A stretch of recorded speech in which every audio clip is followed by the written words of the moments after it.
Hello friends, welcome to உங்கள் சாய் சமையல்.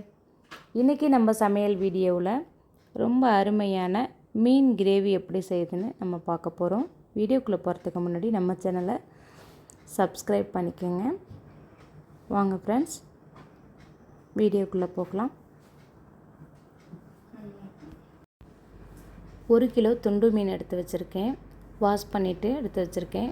இது கூட 1/2 டீஸ்பூன் சால்ட் சேர்த்துக்கலாம். 1/2 டீஸ்பூன் மஞ்சள் பொடி சேர்த்து நல்லா கிளறி விட்டு ஒரு 1/2 hour மூடி வச்சுருவோம். இப்போ கிரேவிக்கு தேவையான அளவுக்கு 250 கிராம் மிளகாவை கட் பண்ணி ஹாட் வாட்டரில் ஊற வச்சு எடுத்துட்டேன். நல்லா வாஷ் பண்ணிவிட்டு இந்த ஊறின மிளகாவை இப்போ கிரைண்ட் பண்ணி எடுத்துக்கலாம்.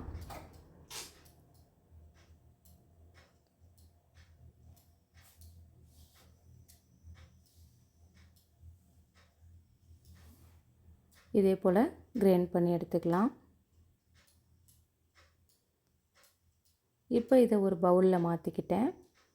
இது கூட 2 பெரிய சைஸ் வெங்காயம், 2 தக்காளி எடுத்திருக்கேன். இதையுமே இது கூடவே நம்ம கிரைண்ட் பண்ணி எடுத்துக்கலாம்.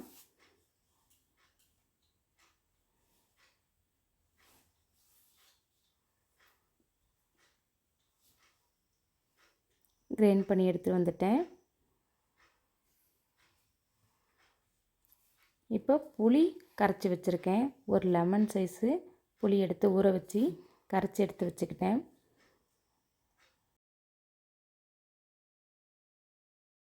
இப்போது இந்த மீனை 2 நிமிஷம் நம்ம எண்ணெயில் விட்டு பொரித்து எடுத்துக்கலாம். ரொம்ப வேக விட்டுறக்கூடாது, லைட்டாக 2 நிமிஷம். இப்போ நம்ம தாளிக்க போகிறோம் மீன் கிரேவிக்கு. இப்போ ஒரு நாஸ்டிக் பேனில் கட் பண்ணி வச்சுருந்த வெங்காயத்தை சேர்த்துக்கலாம். 2 பெரிய சைஸ் வெங்காயம் கட் பண்ணி வச்சுருந்தேன், அதை இது கூட சேர்த்துட்டேன். இந்த வெங்காயம் கொஞ்சம் வதங்கி வரட்டும். இது கூடவே கருவேப்பிலை 2 கொத்து சேர்த்துக்கலாம்.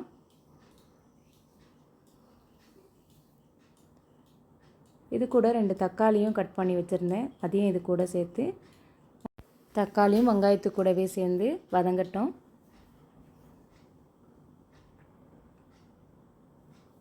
இப்போ கொஞ்சமாக சால்ட்டு சேர்த்துக்கிறேன், கொஞ்சம் சீக்கிரமாக வதங்கும்.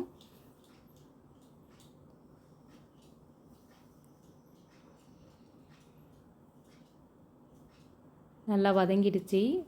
இப்போ இது கூட கிரேவிக்கு தேவையான மசாலா பொடியெல்லாம் சேர்த்துடலாம். 1 டீஸ்பூன் சோம்பு பொடி, 1/2 டீஸ்பூன் மஞ்சள் பொடி, 1 டீஸ்பூன் ஜீரக பொடி, 1 டீஸ்பூன் மிளகு பொடி. இதை லைட்டாக கிண்டி விட்டுட்டு 2 டேபிள் ஸ்பூன் மல்லிப்பொடி சேர்த்துக்கலாம். இதையும் சேர்த்து நல்லா கிளறி விட்டுக்கலாம்.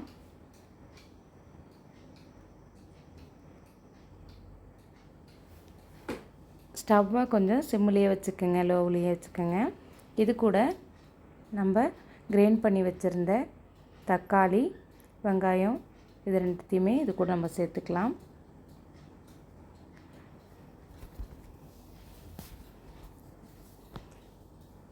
இது லைட்டாக வதங்கிக்கிட்டு இருக்கும்போதே நம்ம கிரைண்ட் பண்ணி வச்சுருந்த மிளகாவையும் இது கூட நம்ம சேர்த்துடலாம்.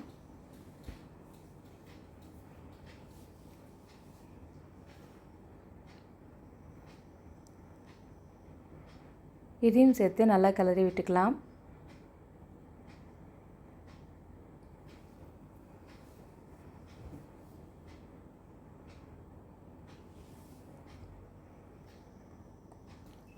இப்போ இது கூட புளி கரைச்சி வச்சுருந்தேன், அதையும் இது கூட நம்ம சேர்த்துடலாம்.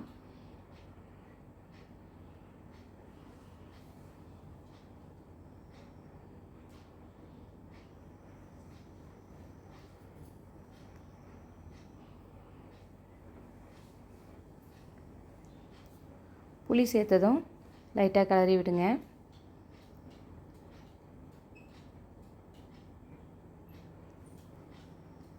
இப்போ உங்களுக்கு தேவையான அளவுக்கு சால்ட்டு சேர்த்துக்கங்க.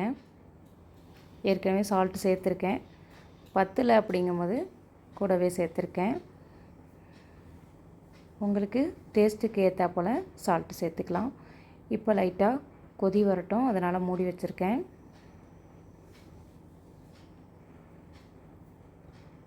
இப்போ கொதி வந்துடுச்சு.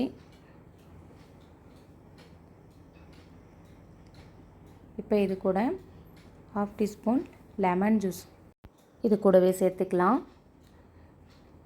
லெமன் ஜூஸ் சேர்த்ததும் லைட்டாக கிண்டி விடுங்க.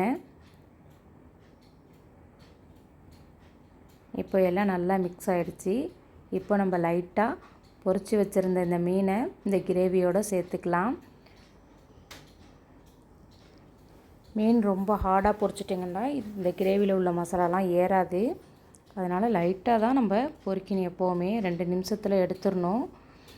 இப்போ மல்லி இலைலாம் சேர்த்ததும் நம்ம ஒரு 2 நிமிஷம் இதை கொதிக்க விடலாம். ஸ்டவ்வை நம்ம சிம்மில் தான் வச்சுக்கணும். ஓகே, ரொம்ப அருமையான டேஸ்டான மீன் கிரேவி, நல்ல கமகமாண்ட ஒரு மீன் கிரேவி, துண்டு மீனில் செஞ்சது ரொம்பவும் அருமையாக டேஸ்ட்டாக இருந்துச்சு. கண்டிப்பாக நீங்களும் இதை ட்ரை பண்ணி பாருங்கள், எல்லாரும் விரும்பி சாப்பிடுவாங்க. ஓகே ஃப்ரெண்ட்ஸ், இந்த வீடியோ உங்களுக்கு பிடிச்சிருந்தா மறக்காமல் லைக் பண்ணுங்கள், கமெண்ட் பண்ணுங்கள், ஷேர் பண்ணுங்கள், சப்ஸ்கிரைப் பண்ணுங்கள். தேங்க்ஸ் ஃபார் வாட்சிங்.